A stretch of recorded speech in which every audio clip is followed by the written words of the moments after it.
God has decided, and something in your spirit already knows it. There's a quiet stirring you can't explain, a pulling away from what once felt normal, a distance growing between you and the life you used to recognize.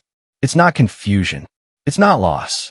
It's a calling, and not everyone will understand it. There are moments when heaven interrupts the ordinary, when God steps into the routine of your life and begins to rearrange things without asking for permission. Not because he wants to harm you, but because he refuses to let you stay where you no longer belong. And when that moment comes, it doesn't always feel like elevation. Sometimes it feels like separation. Sometimes it feels like things are falling apart. But what feels like breaking is often God's way of preparing you to leave.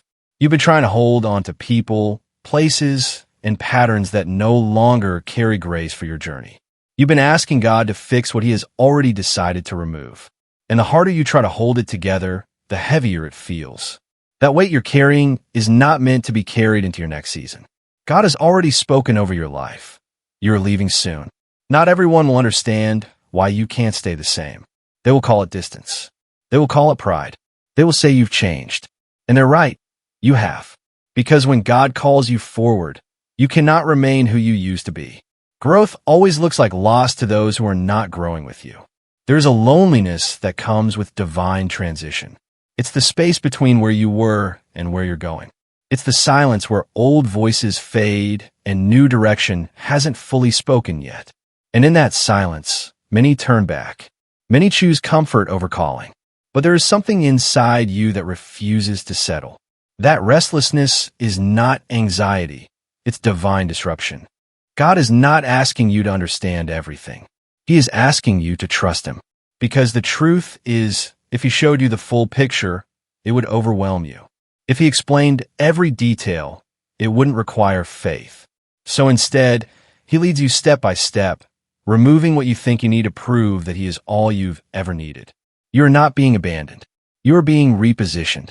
Every closed door, every unexpected ending, every uncomfortable shift is part of a greater design. God is separating you from environments that can no longer sustain your purpose. He is disconnecting you from relationships that cannot grow where you're going. And yes, it hurts, but not everything that hurts is meant to harm you. Some pain is the evidence that God is cutting away what no longer belongs in your life. You've prayed for purpose. You've asked for elevation. You cried out for clarity. But what you didn't realize is that the answer to those prayers often begins with an exit. Before God promotes you, he removes you. Before he builds something new, he clears what is old. And that process is not comfortable, but it is necessary. There are people who will try to pull you back into your past. There are voices that will question your decision to move forward. They will remind you of who you used to be, hoping you will forget who you are becoming. But you cannot answer a future call with a past identity. You cannot walk into what God has prepared while clinging to what he has already released. This calling is not for everyone. It requires surrender. It requires obedience when you don't have full understanding. It requires the courage to walk away, even when staying would be easier. Because sometimes the greatest act of faith is not holding on, it's letting go. And deep down, you already know what God is asking of you. You feel it in the moments of stillness. You sense it in the discomfort that won't go away. You hear it in the quiet whisper that keeps repeating, it's time. Not later. Not someday. Soon. God has decided. You're leaving the mindset that kept you small. You're leaving the habits that kept you stuck. You're leaving the environment that limited your growth. And you're stepping into something you may not fully see yet, but your spirit recognizes it as destiny. This is not punishment. This is preparation. So don't resist the process. Don't run from the discomfort. Don't cling to what God is removing. Because on the other side of this leaving is a level of purpose, peace, and clarity you have never experienced before. And when you finally arrive, you will understand why nothing could stay the same.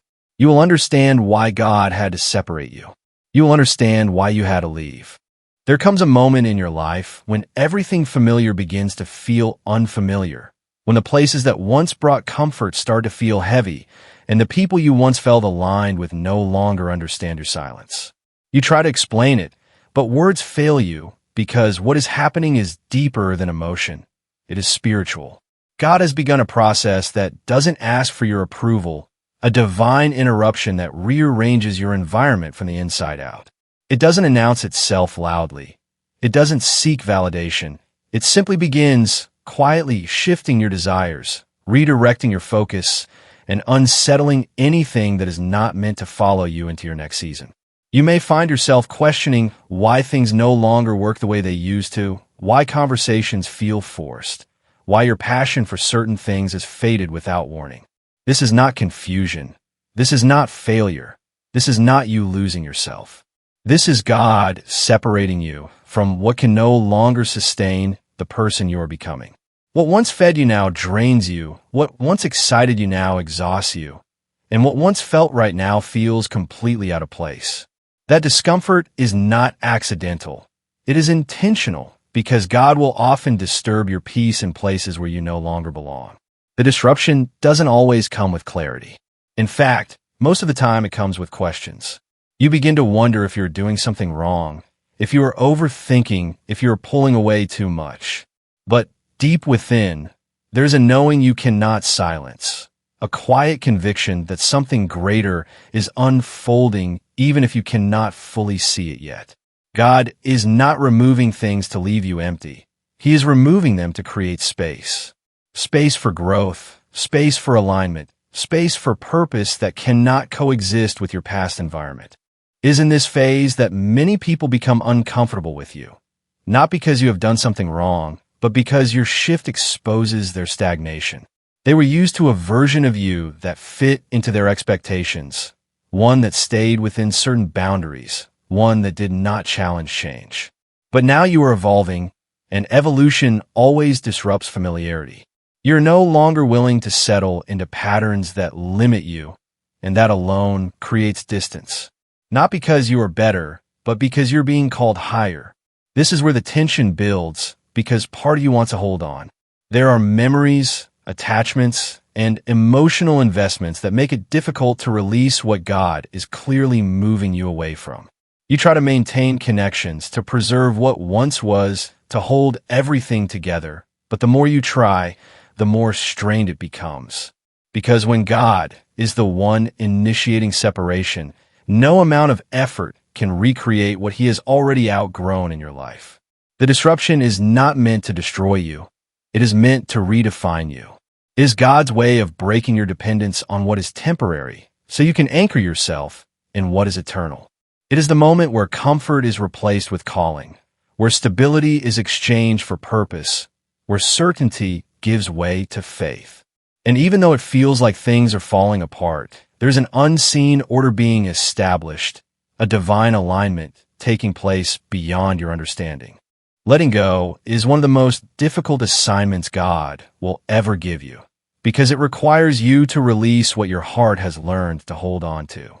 There are connections you didn't plan to lose, moments you never thought would end, and versions of life you believed would last longer than they did. You didn't expect the distance, you didn't expect the silence, and you certainly didn't expect that the very things you once thanked God for would become the things he asks you to surrender. And yet here you are, standing at the edge of a transition that demands you loosen your grip. There's a deep emotional weight that comes with this process, because letting go is not just about losing people or places, it is about releasing identity. It is about stepping away from the version of yourself that existed within those connections, the version that laughed in those spaces, the version that felt secure in those routines.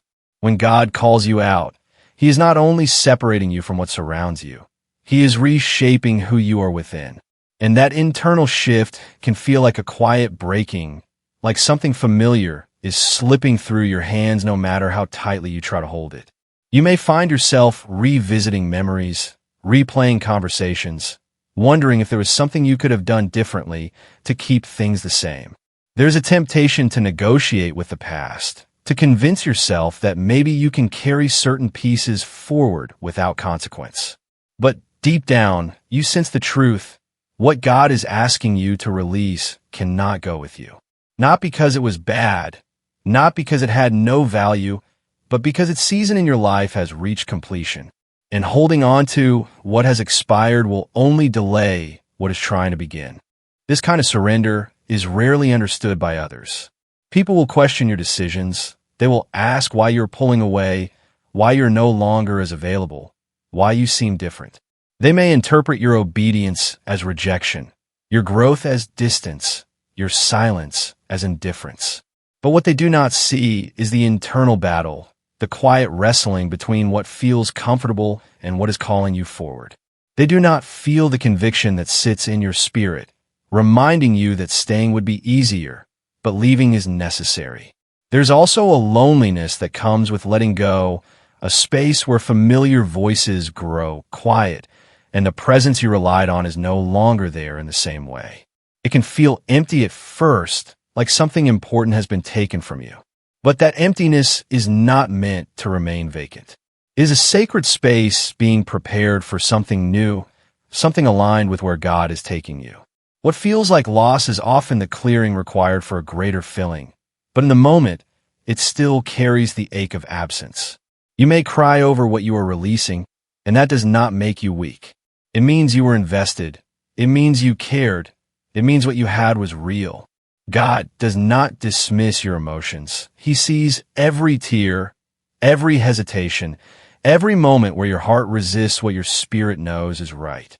But he also knows that you cannot step fully into your future while holding tightly to your past, that the weight of what you refuse to release will eventually become the barrier that keeps you from moving forward. There is a season where everything becomes quiet, where the noise that once surrounded you fades, and the clarity you expected has not yet arrived. It is a space that feels unfamiliar, almost uncomfortable, because you're no longer where you used to be, but you're not yet fully where you're going. This is the silent transition, the place where God does his deepest work without constant explanation.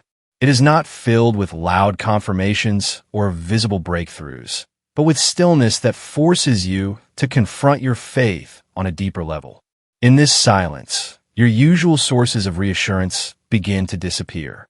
The people you once turned to may no longer have the answers you need. The routines that once grounded you no longer bring the same sense of stability, and even your own understanding feels limited.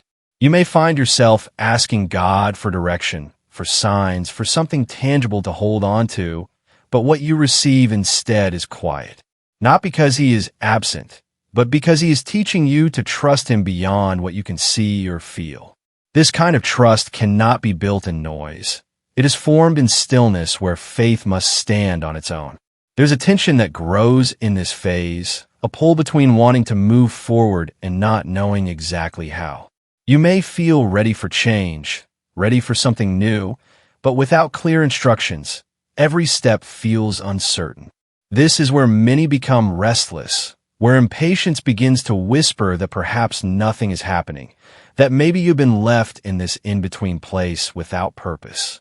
But what feels like inactivity is often preparation, a refining process that strengthens your character and aligns your heart with what is ahead. God uses this hidden season to strip away dependency on external validation. When there are no constant affirmations, no visible progress, no immediate results, you are forced to examine what your faith is truly built on. Is it based on what you experience, or is it anchored in who he is regardless of circumstances? This is where depth is developed, where your relationship with him becomes less about receiving and more about trusting, less about understanding and more about surrendering. You may also notice that during this transition, your perspective begins to change. Things you once tolerated no longer sit right with you. Conversations that once entertained you now feel empty, and your desire for deeper meaning becomes stronger. This shift is not accidental. It is God realigning your vision so that when the next step is revealed, you are prepared to walk in it with clarity and conviction. Even though you cannot fully see what is ahead, something within you is being adjusted to recognize it when it comes. There are moments when the silence feels heavy, when you wonder if you're truly on the right path. Doubt may try to creep in, suggesting that you have misunderstood the process, that perhaps you have stepped away from what was certain for something that is unclear. But even in those moments, There's a quiet assurance beneath the surface, a steady reminder that you are not lost, only transitioning. God does not abandon you in the middle.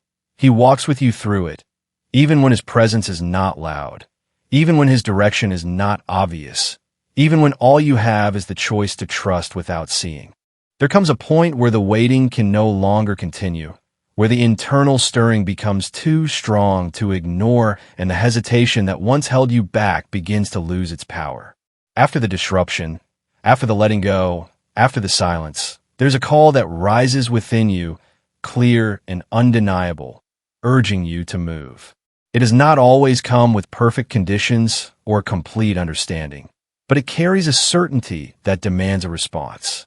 This is the moment where faith must become action, where everything you have sensed, everything you have endured, begins to require a step forward. You may not feel fully ready. There may still be questions lingering in your mind, uncertainties about how things will unfold, concerns about what you might lose along the way. But this calling was never meant to wait for your comfort. It was designed to draw you out of it. God does not call you when you have everything figured out. He calls you when you are willing to trust him enough to move without having all the answers. And that step, however small it may seem, becomes the bridge between where you have been and where you are meant to be. There is a resistance that tries to rise in this moment, a voice that reminds you of past failures, missed opportunities, and the fear of stepping into something unfamiliar. It will tell you to delay, to reconsider, to stay where things feel safe and predictable. But safety has never been the place where purpose is fulfilled. Growth requires movement, and movement requires courage. You cannot remain in a place that God has already called you out of and still expect to experience what he has prepared for you ahead. As you begin to step forward, you will notice that not everything aligns instantly. Some doors will open while others remain closed. Some paths will feel smooth while others require persistence. This is part of the journey, part of the process of learning to follow God beyond what is immediately visible. You're not being led by sight, but by trust. And with each step you take, even the uncertain ones, there's a strengthening taking place within you, a confidence that is not rooted in your own ability, but in the one who called you. People may not understand your decisions during this phase. They may question why you're moving in a direction that does not seem logical to them, why you're leaving behind what looks stable for something that appears uncertain. But this calling was not given to them. It was given to you. And obedience will sometimes separate you from the approval of others. You cannot allow the need for validation to override the conviction that God has placed in your spirit. There's also a transformation that unfolds as you move forward. The person who hesitated begins to grow into someone who trusts. The one who doubted begins to develop confidence, and the one who once feared the unknown begins to walk into it with faith. This is not just about reaching a destination. It is about becoming someone who can carry the weight of what God is entrusting to you. Every step shapes you. Every decision refines you. Every act of obedience aligns you further with your purpose. And as you continue to move, what once felt distant begins to take form. What once felt unclear begins to make sense, and what once required courage begins to feel natural, because you're no longer standing at the edge of the calling, you are walking in it.